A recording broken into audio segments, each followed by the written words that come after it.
ನಮಸ್ತೆ ಎಲ್ಲರಿಗೂ, welcome to Mallika vlogs in Kannada. ಇವತ್ತು ನಾನು ಶುಕ್ರವಾರ ಮತ್ತು ಶನಿವಾರ 2 ಡೇಸ್ ವ್ಲಾಗ್ನ ನಿಮ್ಮ ಹತ್ರ ಶೇರ್ ಮಾಡ್ಕೊಳ್ತಾ ಇದ್ದೀನಿ. ಆ್ಯಕ್ಚುಲಿ ನೆನ್ನೆನೇ ವಿಡಿಯೋ ಅಪ್ಲೋಡ್ ಮಾಡಬೇಕಾಗಿತ್ತು, ಬಟ್ ಯಾವುದೇ ವಿಡಿಯೋ ಎಡಿಟಿಂಗಲ್ಲಿ ಇರಲಿಲ್ಲ, ಹಾಗಾಗಿ ಇವತ್ತು ಶೇರ್ ಮಾಡ್ಕೊಳ್ತಾ ಇದ್ದೀನಿ.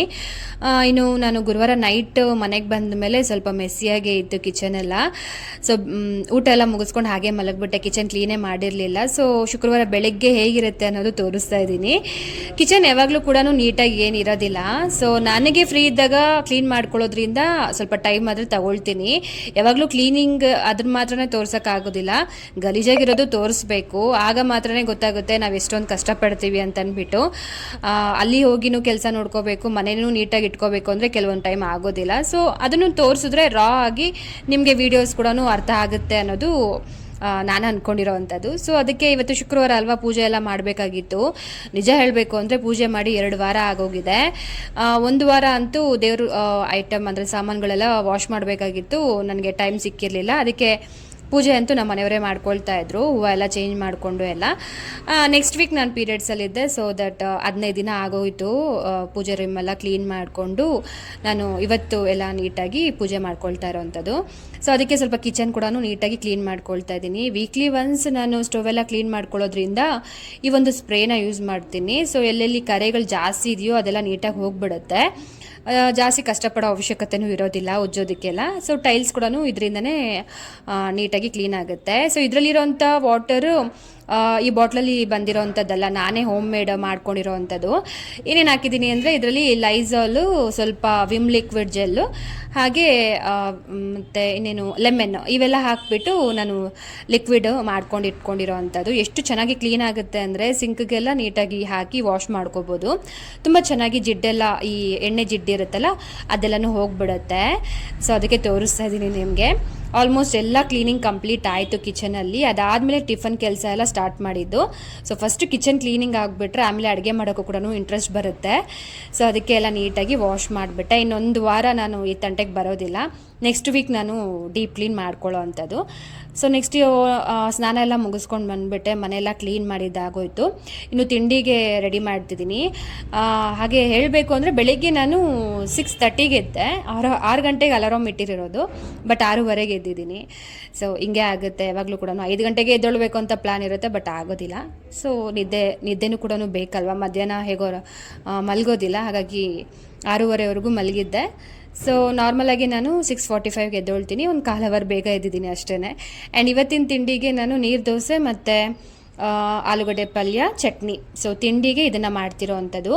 ಮಧ್ಯಾಹ್ನದ ಅಡುಗೆ ಸಾಂಬಾರು ಮಾಡ್ತಿದ್ದೀನಿ. ಇಷ್ಟೆಲ್ಲ ರೆಸಿಪಿ ಮಾಡಿದಾಗ ನಾನು ಅಡುಗೆ ಸಾಂಬಾರನ್ನೇ ಇಟ್ಕೊಳ್ತೀನಿ, ಯಾಕಂದರೆ ಈಸಿಯಾಗಿ ಆಗೋಗ್ಬಿಡುತ್ತಲ್ವ ಅಂತ ಅಂದ್ಬಿಟ್ಟು.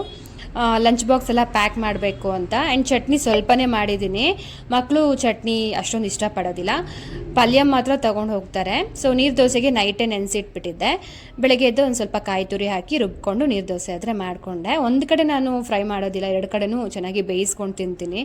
ಇಲ್ಲದೇ ಇದ್ದರೆ ಆ ಕ್ರಿಸ್ಪಿನೆಸ್ ನಂಗೆ ತುಂಬಾ ಇಷ್ಟ, ಸಾಫ್ಟಾಗಿದ್ದರೆ ತಿನ್ನೋಕ್ಕೆ ಇಷ್ಟ ಆಗೋದಿಲ್ಲ. ಸೊ ಆಲೂಗಡ್ಡೆ ಪಲ್ಯ ಜೊತೆಗೆ ನೀರು ದೋಸೆ, ಹಾಗೆ ಕಡಲೆ ಪಪ್ಪು ಚಟ್ನಿ ಮಾಡಿದ್ದೆ. ಸೊ ಚೆನ್ನಾಗಿತ್ತು. ಆ್ಯಂಡ್ ಮಕ್ಕಳಿಗೆ ಪ್ಲೇಟಿಂಗ್ ಎಲ್ಲ ಮಾಡಿ ಅವ್ರ ಲಂಚ್ ಬಾಕ್ಸ್ ಕೂಡ ಪ್ಯಾಕ್ ಮಾಡಿಬಿಟ್ಟು ಸ್ಕೂಲಿಗೆ ಕಳಿಸ್ತೇನೆ. ಅದಾದಮೇಲೆ ನೆಕ್ಸ್ಟ್ ಪೂಜಾ ಕೆಲಸ ಎಲ್ಲ ಸ್ಟಾರ್ಟ್ ಆಗುತ್ತೆ. ಅಡುಗೆ ಕೂಡ ಅಷ್ಟೇ, ಅವ್ರನ್ನ ಸ್ಕೂಲಿಗೆ ಕಳಿಸ್ಬಿಟ್ಟು ಬಂದು ಆಮೇಲೆ ಅಡುಗೆ ಮಾಡ್ಕೊಳ್ಳೋ ಅಂಥದ್ದು.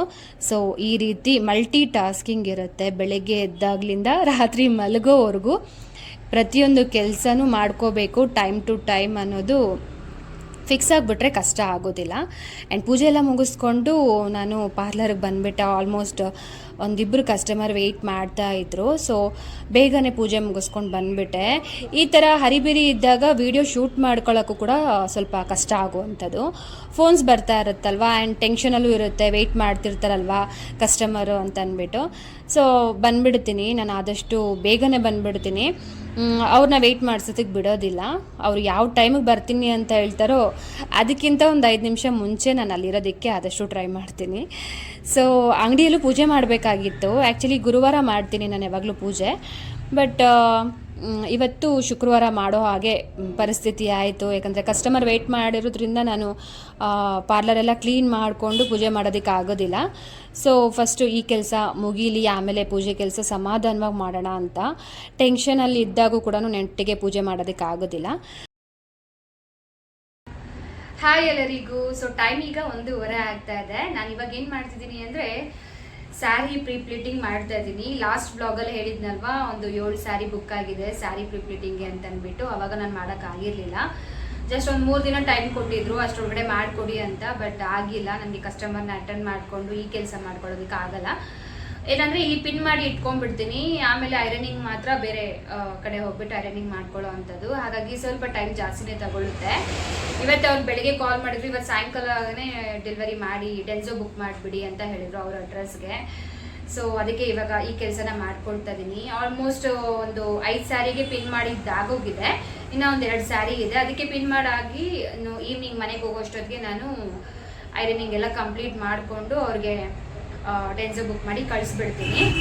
ಆ್ಯಂಡ್ ಇದು ನೆಕ್ಸ್ಟ್ ಸ್ಯಾಟರ್ಡೆ ಆಫ್ಟರ್ನೂನ್ ಮತ್ತೆ ವ್ಲಾಗ್ನ ಕಂಟಿನ್ಯೂ ಮಾಡ್ತಾ ಇದ್ದೀನಿ. ಒಂದು ಕಡೆ ಕಸ್ಟಮರ್ನ ಅಟೆಂಡ್ ಮಾಡಿಕೊಂಡು ಇಲ್ಲಿ ನಾನು ಏನು ಓಪನ್ ಮಾಡ್ತಿದ್ದೀನಿ ಅಂದರೆ, ಪಾರ್ಲರ್ ಸ್ಟಾರ್ಟಾಗಿ 4 to 5 ಮಂತ್ಸ್ ಆಗ್ತಿತ್ತು. ಕೆಲವೊಂದು ಐಟಮ್ಗಳಾದರೆ ಖಾಲಿ ಆಗಿಬಿಟ್ಟಿತ್ತು. ಸೊ ಚಿಕ್ಕಪೇಟೆಯಿಂದ ಕೆಲವೊಂದು ಐಟಮ್ಗಳನ್ನ ತರಿಸಿದ್ದೀನಿ.